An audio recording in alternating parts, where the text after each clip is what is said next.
Hey everybody, and welcome back to the macro. I'm recording this on December 24th, 2024. It's Christmas Eve. Hope everyone's doing well. It's definitely been a good amount of time since I made some content. Last time I did was just kind of experimenting with a couple of different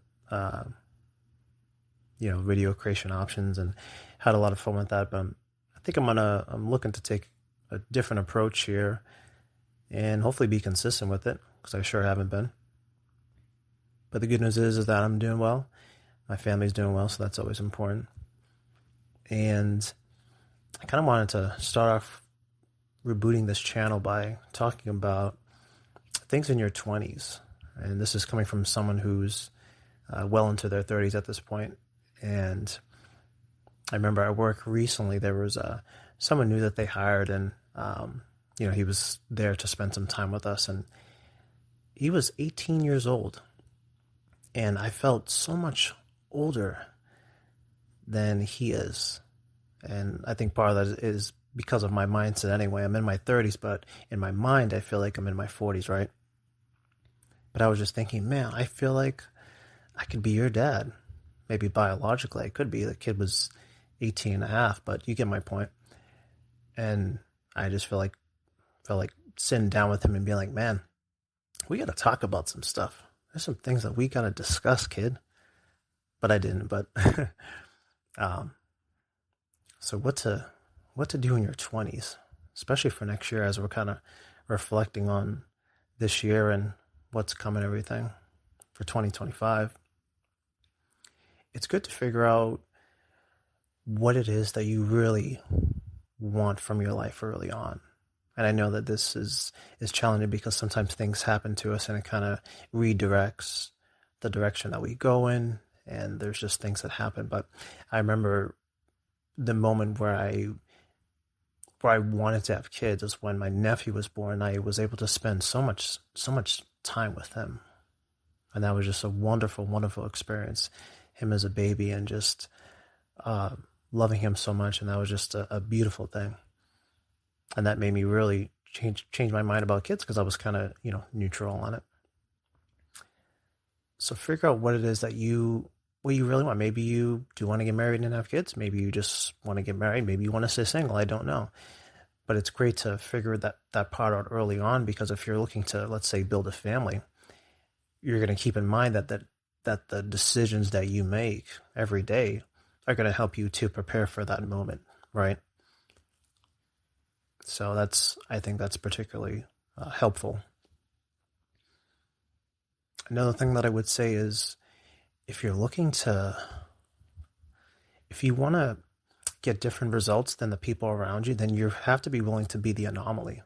You got to be the one that's willing to stand out, even if it's super uncomfortable.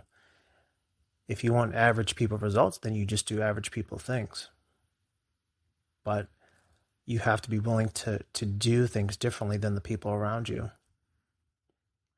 Like, for example, a lot of people that, work for, an employer, right? They're a W-2 employee. Kind of the traditional thing is to just, when you're looking at retirement, just invest in the 401k. I don't know. Is that really the best option for you? Remember, the 401k was developed decades ago. And my issue with the 401k is, yeah, if you get the company matching, that's great, right? That's money that you're getting and that you don't have to invest yourself.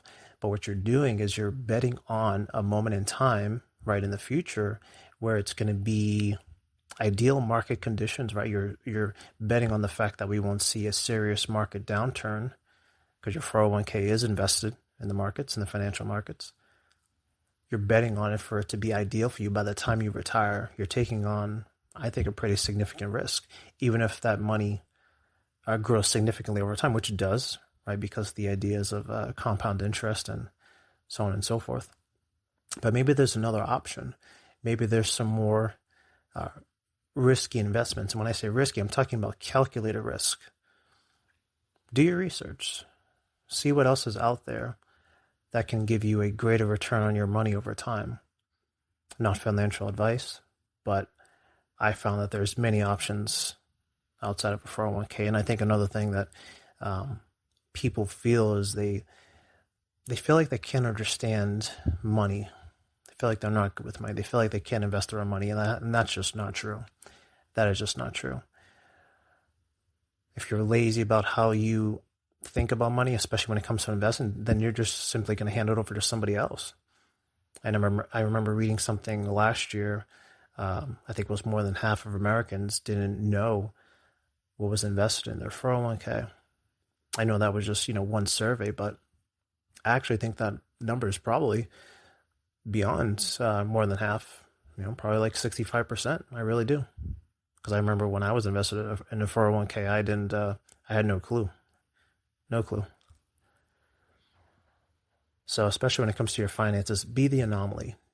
Do things differently. I think if you were to take a survey of the people that followed that traditional path, they got a good degree, got a good job, and they followed that path where they worked, in that particular field maybe for 40 years and then retired. I think a lot of them probably felt like that wasn't the best choice, probably wishing that they would do things differently. And it's interesting because the millennials and Gen Z, we get a lot of slack for, how do I call it, not wanting to follow the traditional path. That's just because we realize that it's not viable anymore. The rules are different. You're trying to play the game by an old set of rules. It doesn't work that way. This isn't your grandpappy's economy anymore. So keep that in mind. And then lastly, I would say is you gotta get away from the drugs and the alcohol. Don't mess with any of that stuff, guys and ladies. That stuff just poisons your mind and turns you into something that you don't want to be. And I know for me personally, it's when you see destruction and chaos and nothing good that comes from alcohol, especially in your family's life, generation after generation, and just seems like what to be a curse, you want to stay away from it. Look, and I'm not knocking anybody that maybe wants to have a drink every once in a while. I'm not saying that. But the people that consistently go out and party and they're having 3 beers a night and all these different things, just stop. It's just a distraction. It's just messing with your mind. It's numbing you. Because I know when I used to drink, that's what it did. It was numbing me. It was dumbing me down. And I don't want to be dumbed down all the time. I want to be focused. I want to have some clarity in my life. Not to mention all the stuff all the preservatives and chemicals that are in wines and beers and all that stuff now. I'm sure that's changed too. So just stay away from that stuff. You'll be way better off. Drink water. Just drink water. Water and juice. But anyway, this is the video I kind of wanted to start, for kind of rebooting this channel and getting things going again, because I'm excited to try and get something going here. And I wanted to, dedicate this video mainly to people in their 20s, maybe you're just graduating high school or something like that. But just, I don't know, take what I said into consideration. Think about it. As we move into 2025, it's going to be a very interesting year, very exciting year. And I just wanted to reach out to some young people today. All right. We'll talk again soon.